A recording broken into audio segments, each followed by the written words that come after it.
பால் பாலபாஸ்கரன் கொடுக்கும் சிலுவையின் செய்தியை கேட்டுக்கொண்டிருக்கும் சகோதர சகோதரிகளையும் நண்பர்களையும் இச்செய்தி மூலமாக சந்திப்பதில் பெரும் மகிழ்ச்சி அடைகிறோம். தாம் ஒருவரே ஞானமுள்ளவருமாயிருக்கிற தேவனுக்கு இயேசு கிறிஸ்துவின் மூலமாக என்றென்றைக்கும் மகிமையும் கனமும் உண்டாவதாக. ஆமீன்.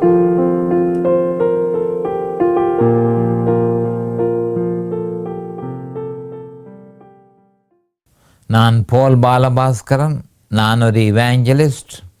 சிலுவையின் செய்தி என்ற இந்த நிகழ்ச்சியில் என் சகோதரர்கள், என் சகோதரிகள், நண்பர்கள் எல்லோரையும் சந்திப்பதில் நான் பெரும் மகிழ்ச்சி அடைகிறேன்.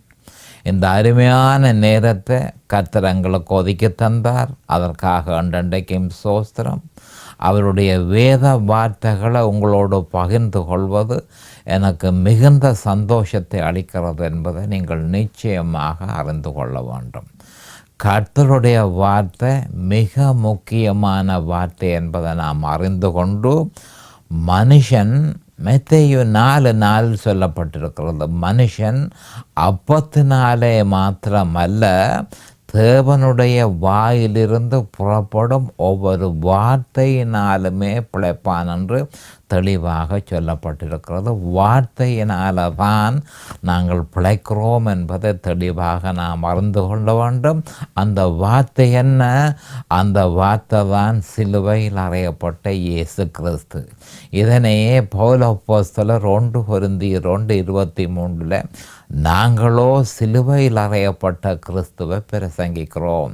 சிலுவையில் அறையப்பட்ட கிறிஸ்து தான் வார்த்தை, வார்த்தை தான் சிலுவையில் அறையப்பட்ட இயேசு கிறிஸ்து என்று சொல்லி யோவான் 1:1, யோவான் 1:14, யோவான் 1:29 தெளிவாக நிரூபிக்கப்பட்டிருக்கிறது என்பதை நாம் அறிந்து கொள்ள வேண்டும்.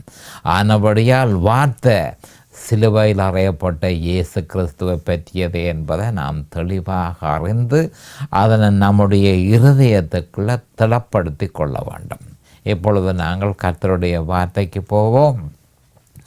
நாங்கள் ரோமர் 6ஆம் அதிகாரத்தை பற்றி பார்த்து கொண்டிருக்கிறோம். ரோமர் 6ஆம் அதிகாரத்தில் குறிப்பாக 4வது வசனத்தை நான் பிரசங்கித்து கொண்டிருக்கிறேன். இப்போ கொஞ்சம் காலமாக உங்களுக்கு ரோமர் 6:4 என்ற வேத வாக்கியத்தை பற்றி நாங்கள் பார்த்து கொண்டிருக்கிறோம். இப்போ நாங்கள் அதனுடைய வேத வார்த்தைக்கு போவோம். தெளிவாக ரோமர் 6:4 என்பதை பார்ப்போம்.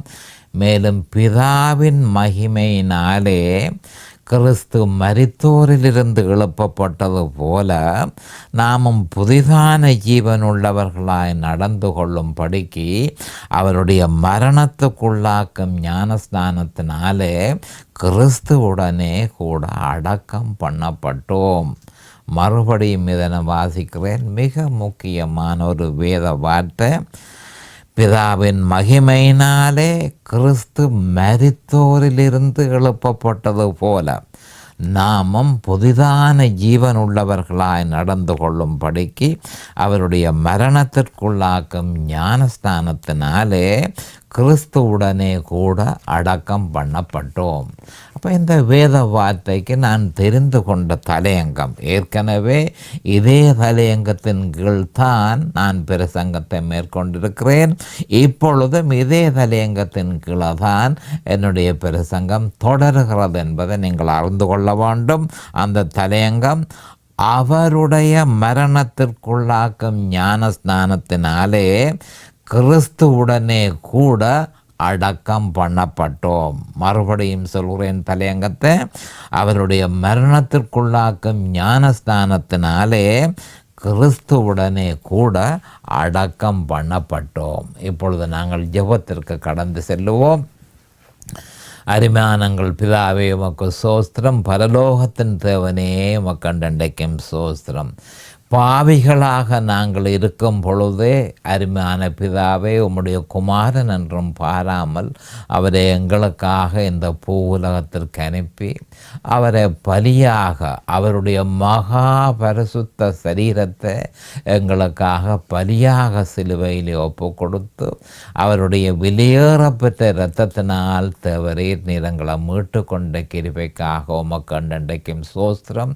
எங்களுக்கு ஏற்படுகிற நன்மைகள் எங்களுக்கு ஏற்படுகிற துன்பங்கள், எங்களுக்கு ஏற்படுகிற சகலதும் எங்கள் கர்த்தராகிய இயேசு கிறிஸ்து சிலுவையில் அவர் சிந்தின இரத்தத்தின் நிமித்தமும், அவர் தழுவிக்கொண்ட மரணத்தின் நிமித்தமும், அவர் செய்து முடித்த வேலையின் நிமித்தமுமே சகலதும் கிறிஸ்து தேவனிடத்தில் இருந்து கிறிஸ்து மூலமாக, சிலுவையின் மூலமாக எல்லாம் நமக்கு கிடைக்குது என்று நாங்கள் விசுவாசிக்கிறோம். அருமையான பிதாவே, இந்த நேரத்தில் என் சகோதர சகோதரிகள், நண்பர்கள் எல்லோரையும் ஆசீர்வதியும், அபிஷேகியும். உம்முடைய வேத வார்த்தைகளை அறிந்து கொள்ளக்கூடிய பாக்கியத்தை அவர்களுக்கு கொடுத்தருளும். அதே நேரம் அடியேனையும் அபிஷேகித்து அவர்களுக்கு நிதானமான முறையில் போதிக்கத்தக்கதாக உம்முடைய பரிசுத்த ஆவியானவர் தாமே முன்னின்று போதனை செய்ய வேண்டும் என்று இயேசு கிறிஸ்துவின் நாமத்தினால் கேட்டுக்கொள்கிறேன் பிதாவே. Amen and amen and amen. Hallelujah, hallelujah, hallelujah. Praise the Lord, praise the Lord, praise the Lord. Hallelujah to the Lamb of God. Hallelujah to the Lamb of God. Praise the Lord, praise the Lord. கடைசி செய்தியில் குறிப்பாக நான் மிக ஒரு முக்கியமான ஒரு அறிக்கையை நான் உங்களுக்கு மேற்கொண்டிருந்தேன். அந்த அறிக்கை என்னவென்று சொன்னால், சாத்தான் மனுஷனை கட்டுக்குள் வைத்திருக்கிறதற்கு முக்கியமாக அவனுக்கு இருக்கிற சட்டபூர்வமான உரிமை பாவம் என்று ஏற்கனவே நான் உங்களுக்கு சொல்லியிருந்தேன். மறுபடியும் நீங்கள் அறிந்து கொள்ள வேண்டும். சாத்தான் மனுஷனை தன்னுடைய கட்டுக்குள்ள, தன்னுடைய சிறைக்குள்ள வைத்திருப்பதற்கு அவனுக்கு இருக்கிற சட்டபூர்வமான அதிகாரம் பாவமே என்பதை நாம் அறிந்து கொள்ள வேணும். பாவம் இருக்கும் தனையும் சாத்தான் அந்த இடத்துல நிச்சயமாக இருப்பான் என்பதை நாம் அறிந்து கொள்ள வேணும். பாவம்தான் அவன் நம்ம சிறைக்குள்ள வைத்திருக்கிறதற்கு அவனுக்கு இருக்கிற சட்டபூர்வமான அதிகாரம். அப்போ சட்டபூர்வமான அதிகாரத்தை கொடுத்தது யார்?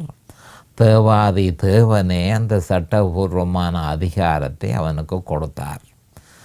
அப்போ அவன் அந்த சட்டபூர்வமான அதிகாரத்தில் இருந்த மனுஷன் சட்டபூர்வமாக விடுதலை அடைய வேணுமா இருந்தால் மனுஷன் தன்னை பலியாக கொடுத்து தன்னுடைய இரத்தத்தை சிந்தி அந்த இரத்தத்தினால அந்த பாவத்தின் கடன்களை செலுத்த வேண்டும். இந்த வழியாகத்தான் மனுஷன் தன்னுடைய பாவத்திலிருந்து விடுதலை அடைய முடியும்.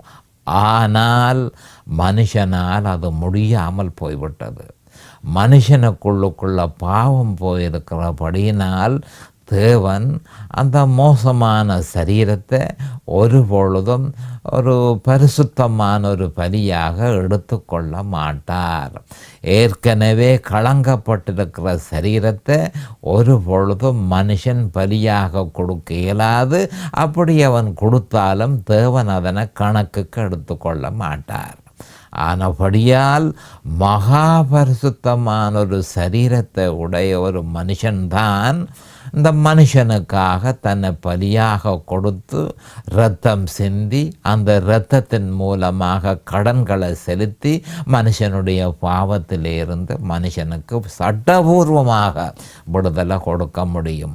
ஒரு மனுஷனுமே அப்படி இல்லாதபடியால் எல்லா மனுஷனும் பாவத்தினால முற்று முழுதுமாக ஆக்கிரமிக்கப்பட்டிருக்கிறபடியினால் பாவ சுபாவத்தினால, அந்த பாவத்தினால, ஜென்ம சுபாவத்தினால, ஆதாமனுடைய பாவத்தினால மனுஷன் ஆக்கிரமிக்கப்பட்டிருக்கிறபடியினால் ஒரு மனுஷன் தன்னை பலியாக கொடுத்து மற்ற மனுஷர்கள் தன்னை விடுதலை செய்ய முடியாது, மற்ற மனுஷர்களையும் ஒரு பொழுதும் விடுதலை செய்ய முடியாது. இதன் நிமித்தமே இந்த பாவியான மனுஷனுக்காக தேவன் பரலோகத்திலிருந்து இறங்கி வந்து பெர்ஃபெக்டான மனுஷனாக பிறந்து வளர்ந்து நடந்து பிரமாணங்கள் எல்லாவற்றையும் பரிபூரணமாக செய்து முடித்து இந்த மனுஷனுக்காக தன்னுடைய மகா பரிசுத்தமான சரீரத்தை பலியாக சிலுவையில் ஒப்பு கொடுத்து இரத்தத்தை சிந்தி அந்த மரணத்தை தழுவி அந்த இரத்தத்தினால பாவத்தின் கடன்களை செலுத்தி மனுஷனை பாவத்திலே இருந்து விடுதலை செய்திருக்கிறார். சட்டபூர்வமான விடுதலை. சாத்தான் சட்டபூர்வமாக மனுஷனை சிறைக்குள்ள வைத்திருக்கிறான். அவனுக்கு அந்த அதிகாரம் தேவனால் கொடுக்கப்பட்டது.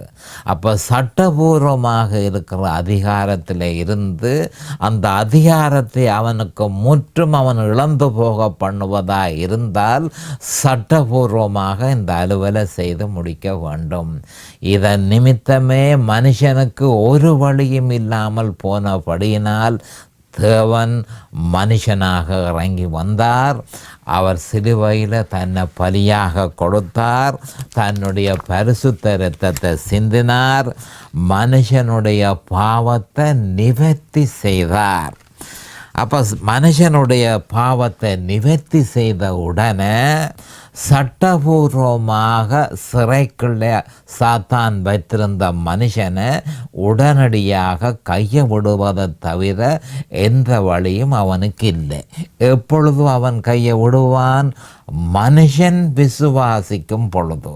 மனுஷன் என்னத்தை விசுவாசிக்க வேணும்?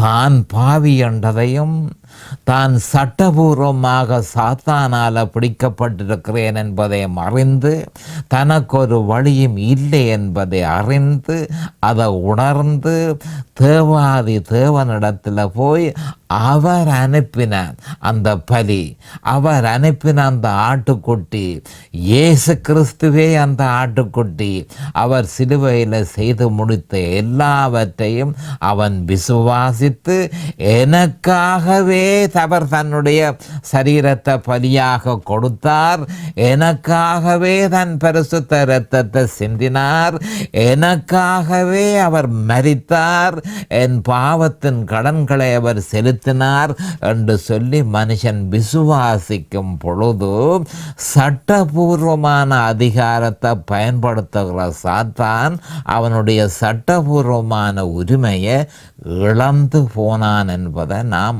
ஒவ்வொருத்தரும் தெளிவாக அறிந்து கொள்ள வேண்டும். இந்த விஷயத்தில் கிறிஸ்தவர்கள் உறுதியாக இருக்க வேணும். சாத்தான் தன்னுடைய சட்டபூர்வமான உரிமையை முற்றும் முழுதும் இழந்து போனான்.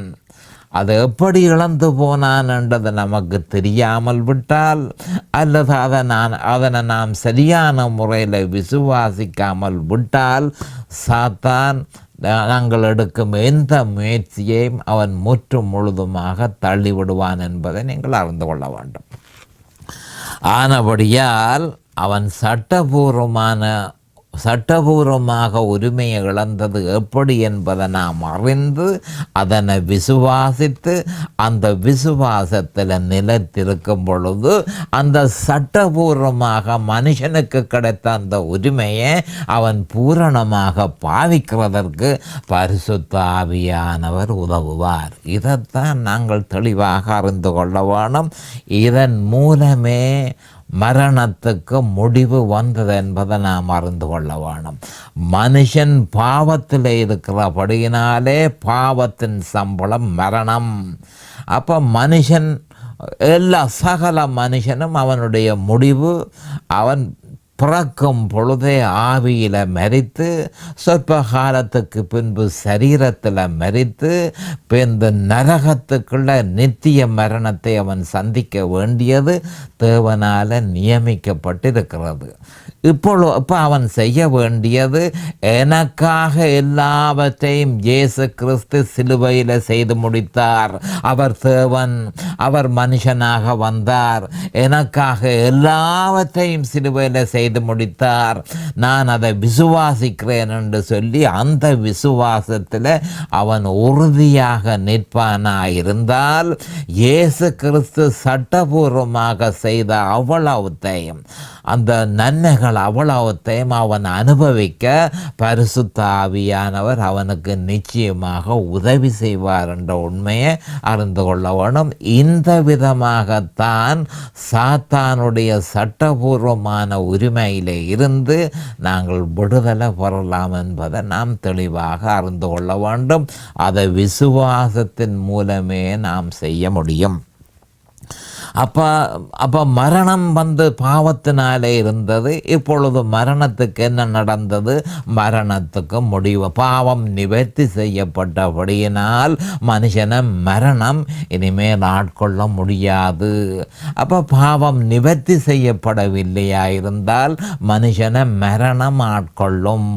அப்போ மரணம் இப்பொழுது மனுஷனை ஆட்கொள்ள முடியாது. ஏனென்றால் மனுஷன் விசுவாசிக்கிறான், என்னுடைய பாவங்கள் எல்லாம் நிவர்த்தி செய்யப்பட்டது, நான் செய்யவில்லை, என் சார்பில் தேவன் அனுப்பிய தேவ ஆட்டுக்குட்டியாகிய இயேசு கிறிஸ்து, அவர் தேவன், அவர் மனுஷனாக வந்து எனக்காக எல்லாவற்றையும் சிலுவையில் செய்து முடித்ததன் நிமித்தம் நான் பாவத்திலே இருந்து விடுதலை ஆனேன் என்று சொல்லி ஒருவன் விசுவாசிப்பானாயிருந்தால் அவன் மரணத்தில் இருந்தும் அவன் தப்புவான் என்பதை நாம் அறிந்து கொள்ள வேண்டும். பாவத்தில் இருந்து தப்பி, பாவத்தின் சம்பளம் மரணமாக இருந்தது, இப்பொழுது மரணத்தில் இருந்தும் அவன் தப்ப முடியும் என்பதை நாம் அறிந்து கொள்ள வேண்டும். இதனை பவுல் அப்போஸ்தலர் தெளிவாக 1 கொரிந்தியர் 15:55-57 சொல்லப்பட்டிருக்கிறத நாம் மிகுந்த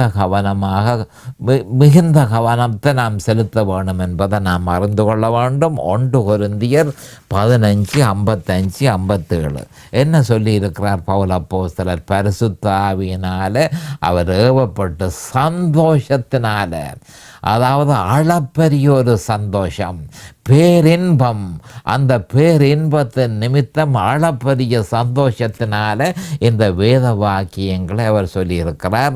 15:55-57 வரை. மரணமே உன் கூரங்கே, மரணமே உன் கூரங்கே, பாதாளமே உன் ஜெயமங்கே. மரணத்தின் கூர் பாவம், பாவத்தின் பலன் நியாயப்பிரமாணம். நம்முடைய கர்த்தராகிய இயேசு கிறிஸ்துவினாலே நமக்கு ஜெயம் கொடுக்கிற தேவனுக்கு சோஸ்திரம் என்று தெளிவாக சொல்லப்பட்டிருக்கிறது. மரணமே உன் கூரங்கே, பாதாளமே உன் ஜெயமங்கே. மரணத்தின் கூர் பாவம், பாவத்தின் பலன் நியாயப்பிரமாணம். நம்முடைய கர்த்தராகிய இயேசு கிறிஸ்துவினாலே நமக்கு ஜெயம் கொடுக்கிற தேவனுக்கு சோஸ்திரம் என்று சொல்லி இந்த உண்மையை அறிந்து நான் பூரணமாக விடுதலை அடைந்தேன் என்று சொல்லி பவுல் அப்போஸ்தலர் அறிந்த உடனே சந்தோஷத்தினாலே அவர் சொல்றார், மரணமே, மரணத்துக்குள்ள தள்ளினியே, பாவத்தின் நிமித்தம் மரணத்துக்குள்ள நாங்கள் தள்ளப்பட்டோமே, மரணமே உன் கூரங்கே, பாதாளமே உன் ஜெயமங்கே என்று சொல்லியிருக்கிறார். அப்போ அப்போஸ்தலர் பவுல் என்ன சொல்லியிருக்கிறார் என்று சொன்னால், பேரானந்தம் அடைகிறார். ஒவ்வொரு மனுஷனும் பேரானந்தம் அடையக்கூடிய ஒரு விஷயத்தை நம்முடைய கர்த்தராகிய இயேசு கிறிஸ்து சிலுவையில் செய்து முடித்திருக்கிறார். ஒவ்வொரு மனுஷனும் இதனை நினைச்சு சந்தோஷப்பட வேணும். அவன் பேரானந்தம் அடைய வேண்டும். இதைத்தான் பவுல் அப்போஸ்தலர் 4:4 சொல்லியிருக்கிறார். என்ன மாதிரி என்று சொன்னால், பிலிப்பியர் 4:4 என்ன சொல்லியிருக்கிறார் என்று சொல்லிக்க அதற்கு கவனமாக பார்த்து கொள்ளுவோம். ஏனென்று சொன்னால் நாங்கள் மிகுந்த சந்தோஷத்தை அடைய வேணும் என்று சொல்லி அவர் எதிர்பார்க்கிறார். பிலிப்பியர் 4:4 என்ன சொல்லியிருக்கிறார் என்றதை நாங்கள் ஒரு விவரமாக பார்ப்போம். பிலிப்பியர் 4:4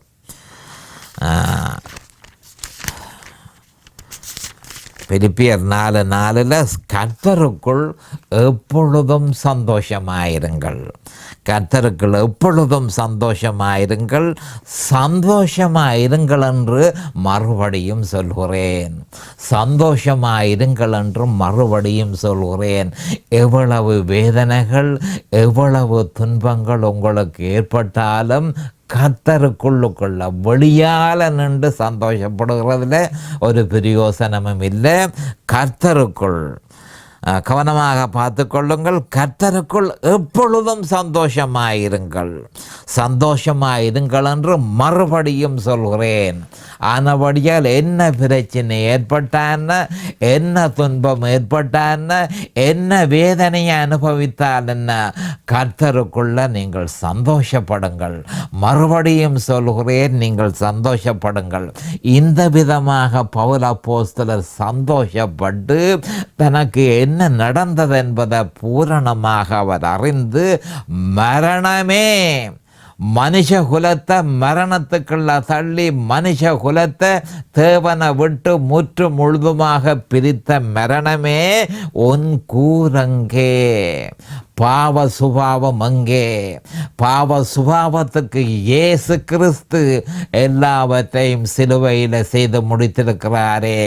என்னுடைய பிரதிநிதியாக எனக்கு பதிலாக எல்லாவற்றையும் சிலுவையிலே அவர் செய்து முடித்திருக்கிறாரே. ஓ பாதாளமே, வாயை ஆவென்று திறந்திருக்கிற பாதாளமே உன் ஜெயம் அங்கே என்று சொல்லி என்ன மாதிரி என்றால் தன்னுடைய சந்தோஷத்தை அவர் வெளிப்படுத்தியிருக்கிறார். மிக பெரும் வெற்றியை நம்முடைய ஆண்டவராகிய இயேசு கிறிஸ்து சிலுவையில் சட்டபூர்வமாக செய்து முடித்ததன் நிமித்தம், எனக்காக செய்து முடித்ததன் நிமித்தம் என்று ஒவ்வொரு கிறிஸ்தவனும் ஏற்றுக்கொண்டு அவன் பேரானந்தம் அடைந்து கேட்க வேண்டிய ஒரு கேள்வி, மரணமே உன் கூரங்கே, பாதாளமே உன் ஜெயம் அங்கே. வாயை அகன்று வச்சிருந்தாய், எல்லா மனுஷனும் விழுந்தானே பாதாளத்துக்குள்ள.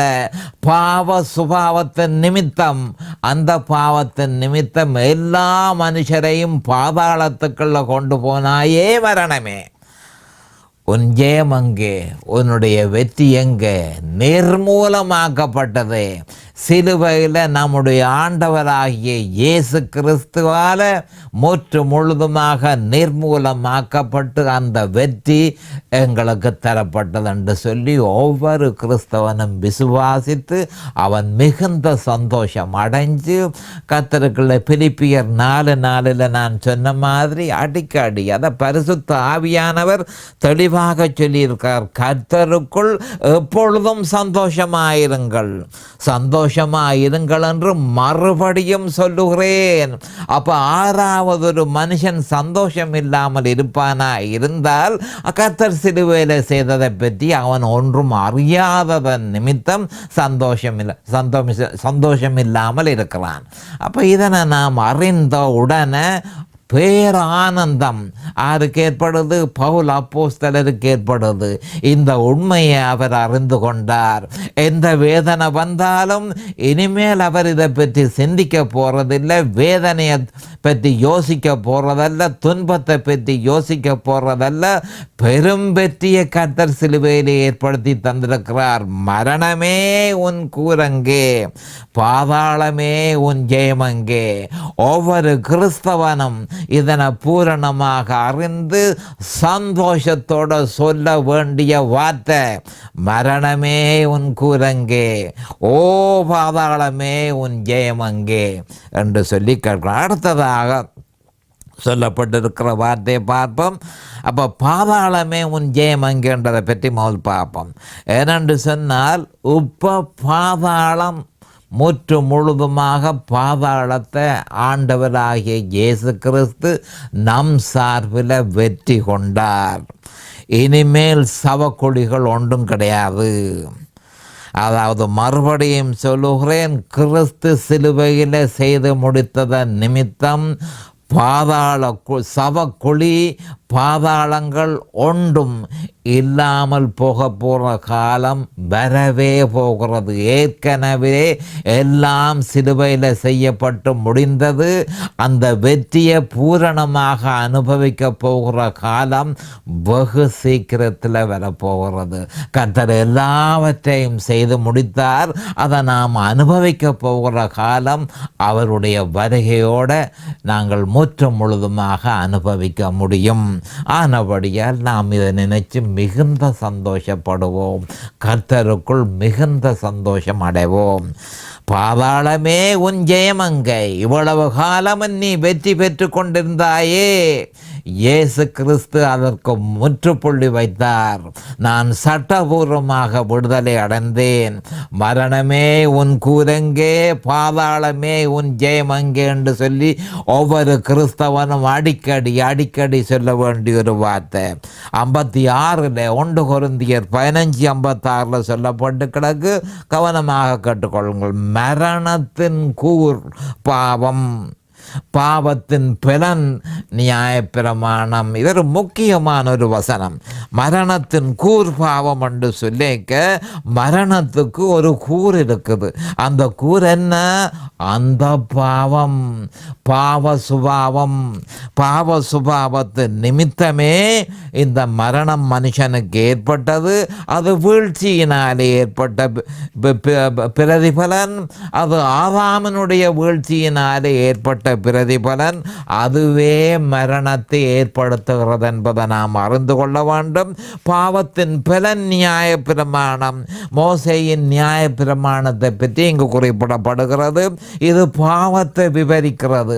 மனுஷனுக்கு பாவம் என்றால் என்ன? மனுஷா, இதை மீறினாயா இருந்தால் நீ பாவம் செய்கிறாய் என்று சொல்லி பாவத்தை பற்றி விவரித்தது மோசேயின் நியாயப்பிரமாணம்.